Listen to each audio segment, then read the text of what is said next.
Hey guys, we just got done the live stream of the presentation, and it went well. I think it was okay. It wasn't. The problem we had was we had these rumors, of course, that I think really blew the whole thing out of proportion. I think a lot of people were expecting things that weren't going to be there in the first place.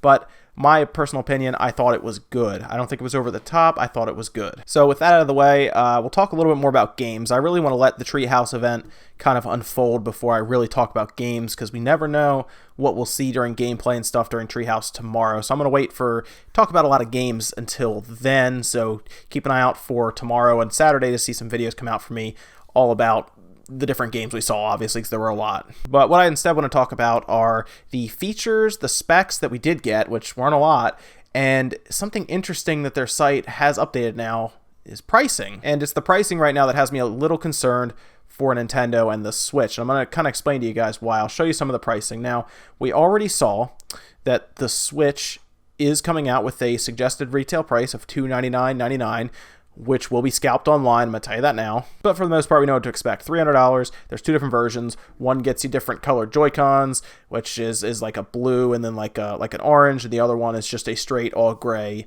system. $300 is okay. I'm okay with $300. That is, I think, right where they need to be. $250, of course, would have been great, but $300 is, I think, acceptable. I think that's fine. Keep in mind, the PS4 Pro and the Scorpio are always going to probably be more than $300, so Nintendo at least have it in there.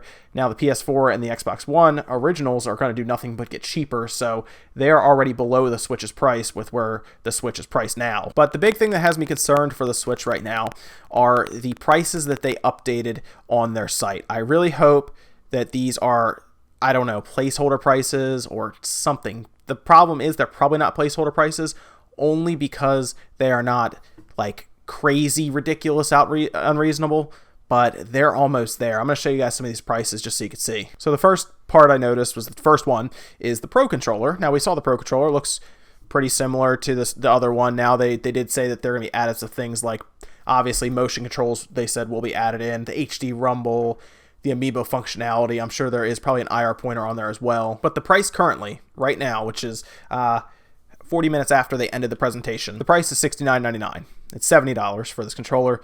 That places it $10 above the Xbox One and the PS4 controller. And that is, I think, a tough pill to swallow for a lot of people. Now, I thought the Pro Controller was going to come out and be $50 to $60, probably $50. That made more sense to me. And it's $20 more than I thought it was going to be, which doesn't seem like a lot, but when you start buying a lot of stuff all at once, it adds up quickly, and believe it or not, $10 here or $10 there can determine if somebody buys this controller, especially if it's like a mom or a dad who's trying to plan out Christmas or something for their son. Now, the Joy-Con controllers are interesting because you can either buy them separately or buy them together. Now, buying them together saves you a little bit of money, but a dual pack is $80 or $79.99. A single one is $49.99. And so, of course, you will save about $20 if you buy them together, which tells me you really should keep an eye on your Joy-Cons, because each one of those things is worth at least $50 unless you lose both of them at once. So $40 for each one is not bad. I can see $40 for one Joy-Con. That makes sense. Unfortunately, they are pricing them at $50 for one, or you buy two and get them for each for $40. I think that $80 price tag might be a little much for, like I said, the regular mainstream consumer that walks in. Because an extra controller, for example, for the PS4 is $60, whereas a Pro controller for the Switch, which is not as necessary as a PS4 controller is for the PS4, is more expensive. I don't know, something about the Joy-Con just seems unreasonable at $50. I don't know if it's the size or I don't know. Something about it when you look at it just seems, I guess, unimpressive, really, for $50. If you just look at it, you know, I pictured it was a $40 item, max, was what I was picturing. My prices on these seem to be pretty far off, to be honest, because we all thought that pricing was going to be Nintendo's advantage in this case, but it seems like they have really, I don't know if they're overselling some of their controllers, or these are just, like I said, estimates right now on their prices. It's really hard to say. Go down from there, we see the Joy-Con charging grip. This one's not as bad, I don't think, at $30. Granted, it's a grip. It looks like it does have a battery of some kind in the middle there where they slide in and you kind of charge that. So that's not bad, considering like the play and charge kit for the Xbox One is $25. It's still cheaper, but it's $25, so that's not too bad. I think $30 for charging grip is fine because that is very optional, obviously. And also one comes with the system, so that's not as big of a deal. Like I said, it's really not. But if you start looking at these accessories, start adding them up, how much is that tablet costing Nintendo to make? That's the other thing you got to think about. Here's the item that really hit me hard, like hit me right here, because this is something I thought I was just going to buy 4 of, because I thought it was going to be a cheap, well, not cheap, but affordable. I thought it was going to be an affordable accessory, and that is the Nintendo Switch dock set. It's $90. It's $90, and that I really can't defend this dock being $90. It's hard. It really is. Now it comes with a power brick. It appears to come with an HDMI cable. Man. Okay, the HDMI cable, you get those, depending on quality, $10 to $15. The brick is USB-C, $15 for that maybe. That means that they are really valuing this dock at $60 minimum. And I can tell you now that HDMI cable is probably not the best HDMI cable, but that dock at $60 just for the dock, if you give $15 to each one of those, is still expensive. I thought the dock was going to be like the charging grip at $30. You know, it's really weird. The thing that makes the most sense price-wise is the Joy-Con wheel, because it's a set of 2 for $15.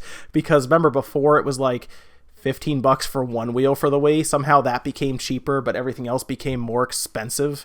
$15 for the wheel. That's good, I guess. I don't know. Maybe I'm off base here, but I really thought Nintendo's advantage was going to be the pricing, and it has me a little off tilter. Now, I did notice while we were watching this that none of these prices came up while they were talking about things. The Joy-Cons were never priced on stage, and that got me worried. I kind of realized that, and I was like, oh no. And $80 just seems expensive. I don't know. Maybe it's me. You guys can let me know. Maybe I'm a little out there saying this stuff's expensive. I just feel like $80 for Joy-Con controllers is too much. Maybe I'm crazy, but for as looking at this from an analyst standpoint, I think this is too expensive for Nintendo to be charging for this stuff. And I can tell you now, people complain about pricing on controllers at $60 because I've seen it personally. The other day, I saw it in a store that I work at for like repairing stuff. I can overhear conversations. People complain about the $60 price tag on the PS4 or the Xbox One controller constantly. That is like the number one complaint you see, is people say those are overpriced. And now Nintendo is going to fight an uphill battle with this Pro controller at $10 more. But you know what? Like I said, I might be jumping to conclusions. Maybe these prices are maybe they're not set in stone. You know, maybe they'll change. I don't know. But let's talk about something that's probably not going to change, and that is the small amounts of specs that we did get on the site. And it's really nothing surprising. I think we all realized this was happening before the announcements. So let's take a look at the storage. The storage is set at 32 gigs, which is what I think most of us thought. It does have support for the micro SD cards that we're also used to. And it does have a 720p, which is a 1280 by 720 6.2 inch multi-touch capacitive screen. That's good. 720p I think is no surprise. I think we all expected that, although some of the leaks look really bad now, especially that one person on Twitter saying it was like a 1080p screen. I don't know. Also, speaking of leaks, we didn't see that Rayman game, did we? I'm sorry, I just realized this. This is like just gonna make its way into this video somehow. We didn't see that Raving Rabbids RPG, did we? And then we ran into the whole online costing money. It was expected. Their competition's doing it. You might as well do it too. I get that, but it did. If you kind of read the fine print, it does talk about giving you a game. It looks like it's a Super Nintendo or a Nintendo game. I don't know if you can choose one or if every month they'll give one away for free. As long as you keep up with your subscription, you get it for free. When you cut it off, it's then locked, much like how Xbox Live Games with Gold and then the PlayStation Network works. I can tell you now that's going to be a complaint with a lot of people. Consumers are going to complain about having to pay online. If you have all three systems like I do, you are now playing online for Xbox, PlayStation, and Nintendo now, all at once. So it gets expensive, yes. Luckily, though, like I said, my PC won't probably cost me an online service ever I don't think Steam will ever charge money, and that's comforting, but it is becoming expensive now to be a gamer and play online, and people are going to be kind of annoyed. They'll still do it because you want to play online. People will be annoyed now, though. The good news is, though, looking at this system, based on what I'm going to do with it, the only thing I will have to pay for that I can see here is that Pro Controller. I don't really plan on buying extra Joy-Cons because I'm not going to play with a lot of people in the local area, like around me. And I probably won't get any docks now just because they're $90. I mean, come on. 90 just seems so expensive.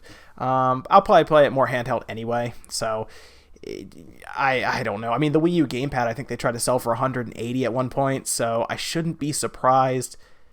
Oh, and the last spec we did get battery life.